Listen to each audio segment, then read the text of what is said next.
Good morning students. आज हम लोग इलेक्ट्रोमैग्नेटिक इंडक्शन या विद्युत चुम्बकीय प्रेरण के चैप्टर में भंवर धाराएं और कुछ क्वेश्चन डिस्कस करेंगे। इसके बाद हम लोग नया चैप्टर शुरू करेंगे। तो आइए देखते हैं और इसको समझते हैं। भंवर धाराएं क्या होती हैं? जब किसी बंद वैद्युत परिपथ से बद्ध चुंबकीय फ्लक्स में परिवर्तन होता है तो उसमें प्रेरित वैद्युत धारा उत्पन्न हो जाती है। फोको ने 1895 में यह देखा कि जब कोई धातु का टुकड़ा किसी चुंबकीय परिवर्ती चुंबकीय क्षेत्र में स्थित होता है अथवा किसी चुंबकीय क्षेत्र में इस प्रकार गति करता है कि उससे बद्ध चुंबकीय फ्लक्स में परिवर्तन हो तो धातु के संपूर्ण आयतन में प्रेरित धाराएं उत्पन्न हो जाती हैं, जो कि धातु के टुकड़े की गति का अथवा फ्लक्स परिवर्तन का विरोध करती हैं। आइए यहाँ देखें चित्र में, जैसे यह एक प्लेट है और यह एक चुंबकीय क्षेत्र में गति कर रहा है, या तीर का डायरेक्शन बता रहा है कि यह इसमें गति कर रहा है। तो या तो परिवर्ती चुंबकीय क्षेत्र हो या यह प्लेट उसमें गति करे। तो इसमें एक सर्किट मानी कि एक क्लोज्ड सर्किट बनता है जिसमें कि भंवर धाराएं, जिसको धारा कहते हैं, प्रेरित धारा उत्पन्न हो जाती है जो उसकी गति का विरोध करती हैं। तो इसको हम भंवर धाराएं कहते हैं। यह धाराएं इतनी प्रबल हो सकती हैं कि धातु का टुकड़ा गर्म होकर लाल तप्त तक, रेड हॉट तक हो सकता है। तो यह भंवर धाराएं प्रबल हो जाती हैं तो यह उसमें क्या करती हैं कि प्लेट को गर्म कर देती हैं। अब आइए आगे, भंवर धाराओं का मान चालक के प्रतिरोध पर निर्भर करता है। तो अगर चालक का प्रतिरोध जिस प्रकार का है उसी प्रकार से इसका भंवर धाराएं भी उसी प्रकार से अपना असर दिखाती हैं। यदि चालक का प्रतिरोध अधिक है तो भंवर धाराएं क्षीण हो जाती हैं। यदि यहाँ पे देखिए आप चित्र 11 में तांबे की एक समतल चादर, यहाँ पे देखिए चित्र 11 में यहाँ पे तांबे की एक समतल चादर है, चुंबकीय क्षेत्र B के लंबवत रखी है। यदि हम इसे क्षेत्र से बाहर खींचे तो हमें एक विरोधी बल का अनुभव होता है। इसका कारण यह है कि चादर को बाहर खींचने पर चुंबकीय क्षेत्र के भीतर चादर का क्षेत्रफल A घटता है, जिससे कि चादर से बद्ध चुंबकीय फ्लक्स φ=BA कम होता जाता है। इस फ्लक्स परिवर्तन के कारण चुंबकीय क्षेत्र से बाहर निकलती हुई चादर में धारा लूप प्रेरित हो जाते हैं। इनमें धारा की दिशा इस प्रकार होती है कि इसके कारण उत्पन्न चुंबकीय क्षेत्र मूल चुंबकीय क्षेत्र की ही दिशा में हो। इस प्रकार भंवर धाराएं चुंबकीय फ्लक्स के घटने का और इस कारण चादर के बाहर खींचने का विरोध करती है। इसी चादर को चुंबकीय क्षेत्र के भीतर प्रवेश कराएं तब भंवर धाराएं उल्टी दिशा में प्रेरित होकर चादर के प्रवेश का विरोध करती हैं। तो अभी हम लोगों ने इसको डिस्कस किया कि अगर हम इस चादर को बाहर खींचते हैं तो इस प्लेट को, तो क्या होगा कि इस तरह से इसका क्षेत्रफल घटता हुआ रहेगा। ठीक, तो घटते हुए चादर के क्षेत्रफल के कारण जो इसमें चुंबकीय फ्लक्स में परिवर्तन होगा उसके कारण भंवर धाराएं उत्पन्न होंगी। तो वह क्या करेंगी, उसके क्षेत्रफल के घटने का विरोध करेंगी। ठीक इसी प्रकार जब यह प्रवेश करेगा तो भंवर धाराएं उल्टी दिशा में होंगी और यह इसके अंदर प्रवेश करने का विरोध करेंगी।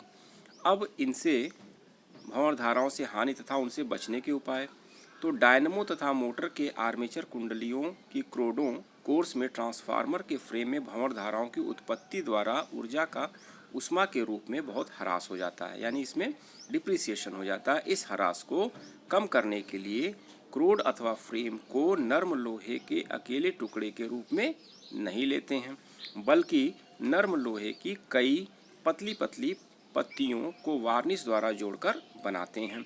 इस प्रकार की क्रोड पटलित क्रोड कहलाती हैं। यानी इन लैमिनास को हम इनको लैमिना कहते हैं। इनको हम फिर जो क्रोड पटलित क्रोड होती हैं उनको लैमिनेटेड कोर कहते हैं। आप देखे होंगे कि चोक कॉइल में इस तरह के क्रोड लगाए जाते हैं। यहाँ पे देखिए ये सिंपल साधारण क्रोड है और इस तरह से पटलित क्रोड है। इसमें पतली पतली पट्टियों के रूप में हम इसको वार्निश के द्वारा जोड़कर बनाते हैं। तो लोहे के अकेले टुकड़े से बनी साधारण क्रोड में भंवर धाराएं टुकड़े के संपूर्ण आयतन में होती है। पटलित क्रोड में भंवर धाराएं प्रत्येक पटल में अलग अलग बनती हैं। चूँकि वो छोटे छोटे पार्ट में हो गया तो अब वो अलग अलग पार्ट में बनेंगी। इस प्रकार इन धाराओं का पथ लंबा हो जाने से प्रतिरोध बढ़ जाता है और जैसे प्रतिरोध बढ़ेगा धाराएं क्षीण हो जाती हैं और ऊर्जा ह्रास घट जाता है। तो भंवर धाराओं के अनुप्रयोग में क्या क्या हैं? तो भंवर धाराओं के अनेक लाभकारी उपयोग भी हैं। जैसे पहला, दोलन रुद्ध धारा मापी, डेड बीट गैल्वेनोमीटर इसको कहते हैं। तो चल कुंडली धारा मापियों को दोलन रुद्ध बनाने के लिए भंवर धाराओं का उपयोग किया जाता है। इसके लिए धारा मापी की कुंडली तांबे के विद्युत रोधी तार को एल्यूमिनियम के फ्रेम पर लपेटकर बनाई जाती है। किस पे बनाई जाती है? तो धारा मापी की कुंडली तांबे के विद्युत रोधी तार को एल्यूमिनियम के फ्रेम पर लपेटकर बनाई जाती है, जिससे जब कुंडली विक्षेपित होती है तो उससे बद्ध चुंबकीय फ्लक्स में परिवर्तन होता है, जिससे फ्रेम में भंवर धाराएं उत्पन्न हो जाती हैं जो कुंडली की गति का विरोध करती है। अतः कुंडली शीघ्र ही शून्य पर लौट आती है। दूसरा, प्रेरण भट्ठी, इसको इंडक्शन फर्नेस कहते हैं। प्रेरण भट्ठी में पिघलाए जाने वाली धातु को एक तेजी से परिवर्तित होने वाले चुंबकीय क्षेत्र में रखा जाता है, जिससे उच्च आवृत्ति यानी हाई फ्रीक्वेंसी एसी प्रत्यावर्ती धारा से प्राप्त किया जाता है। तो क्या प्राप्त किया जाता है? फिर से सुन लीजिए। प्रेरण भट्ठी में पिघलाए जाने वाली धातु को एक तेजी से परिवर्तित होने वाले चुंबकीय क्षेत्र में रखा जाता है, और यह कैसे प्राप्त किया जाता है? हाई फ्रीक्वेंसी एसी, जिसको हम लोग अगले चैप्टर में पढ़ेंगे। तो उच्च आवृत्ति प्रत्यावर्ती धारा से प्राप्त किया जाता है। इससे धातु में प्रबल भंवर धाराएं उत्पन्न हो जाती हैं, जिनकी उष्मा से धातु लाल तप्त होकर पिघल जाती है। यह प्रक्रिया खनिज पदार्थ से धातु निकालने में भी प्रयुक्त की जाती हैं।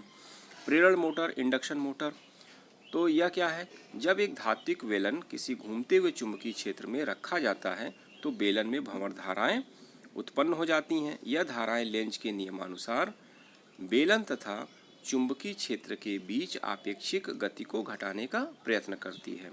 अतः चुंबकीय क्षेत्र की दिशा में, अतः मोटर क्या होता है? चुंबकीय क्षेत्र की दिशा में घूमने लगता है। प्रेरण मोटर का यही सिद्धांत है। ठीक, इसको एक बार फिर से समझ लीजिए कि जब एक धात्विक बेलन किसी घूमते हुए चुंबकीय क्षेत्र में रखा जाता है तो बेलन में भंवर धाराएं क्या होती हैं? उत्पन्न हो जाती हैं। यह धाराएं लेंज के नियमानुसार बेलन तथा चुंबकीय क्षेत्र के बीच आपेक्षिक गति को घटाने का प्रयत्न करती है। जब यह घटाने का प्रयत्न करेगी तो यह बेलन चुंबकीय क्षेत्र की दिशा में घूमने लगता है। तो प्रेरण मोटर का यही सिद्धांत है। विद्युत ब्रेक, इलेक्ट्रिक ब्रेक्स क्या होती हैं? विद्युत रेलगाड़ियों में पहिए की धुरी के साथ एक ड्रम लगा रहता है जो पहिए के साथ घूमता है। जब ब्रेक लगाने होते हैं तो ड्रम पर एक प्रबल चुंबकीय क्षेत्र लगा दिया जाता है, जिससे ड्रम में भंवर धाराएं उत्पन्न हो जाती हैं और ड्रम पहिए को रोक देता है। तो इस प्रकार से यह इसके अनुप्रयोग थे और भंवर धाराएं थी। आप इसको पढ़ के समझ लीजिएगा और इसके पॉइंट्स नोट कर लीजिएगा। अब आइए क्वेश्चन नंबर 1।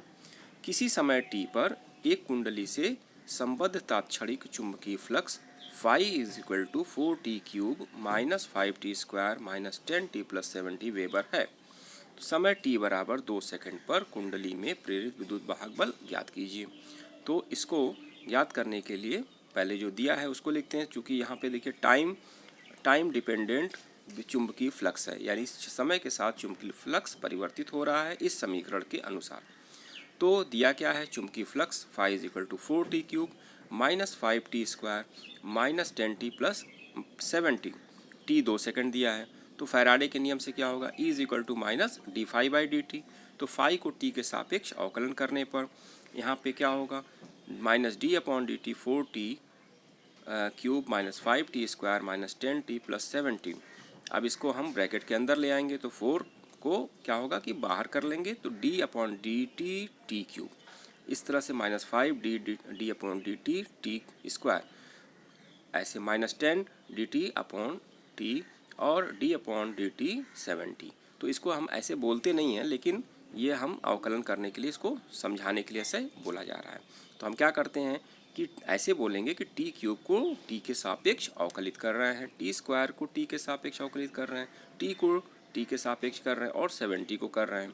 तो यहाँ पे सूत्र हम प्रयोग करेंगे d d x of x power N.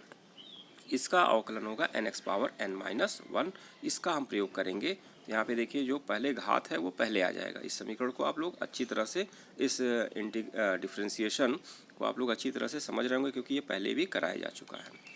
तो ये पहले आएगा 3, तो ये क्या हो जाएगा 3 × 4 या 12 हो गया। टी स्क्वायर यहाँ पे घात जो होगी 1 से घट जाएगी।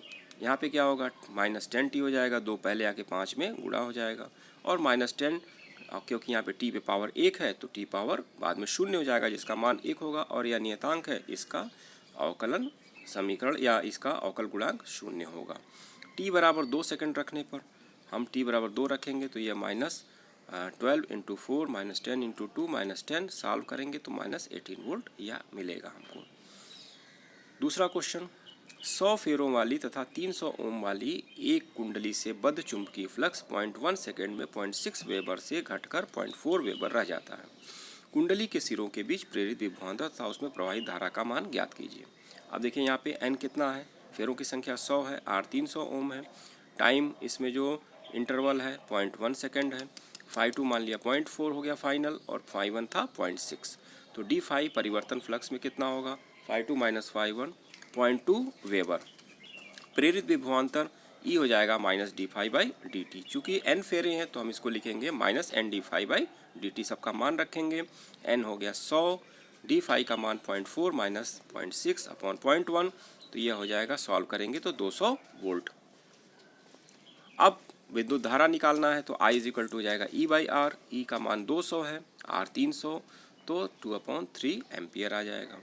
क्वेश्चन नंबर 3 देखिए, एक कुंडली का स्वप्रेरण गुणांक 10 मिली हेनरी है, इसमें वैद्युत धारा 5 मिली सेकेंड में 5 एम्पियर से 15 एम्पियर हो जाती है, तो कुंडली में प्रेरित विद्युत वाहक बल ज्ञात कीजिए। तो स्वप्रेरण गुणांक हम लोग डिस्कस किए थे, तो स्वप्रेरण गुणांक L से प्रदर्शित किया था, यह 10 मिली हेनरी है, तो इसको लिखेंगे 10 × 10⁻³ हेनरी।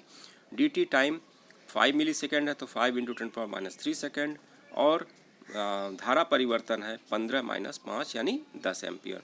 तो स्वप्रेरकत्व की परिभाषा से E = हो जाएगा -LdI/dt, रखेंगे मान L का 10 × 10⁻³ और यहाँ पे हो जाएगा 10 अपॉन 5 × 10⁻³ E का मान आ जाएगा -20 वोल्ट। अगर इसका हम मैग्नीट्यूड देखेंगे तो 20 वोल्ट आएगा।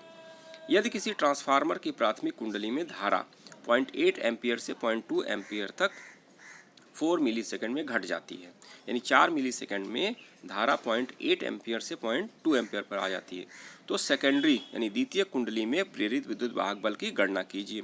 यह म्यूचुअल इंडक्शन या अन्योन्य प्रेरण का क्वेश्चन है। तो अन्योन्य प्रेरण गुणांक 1.76 हेनरी है।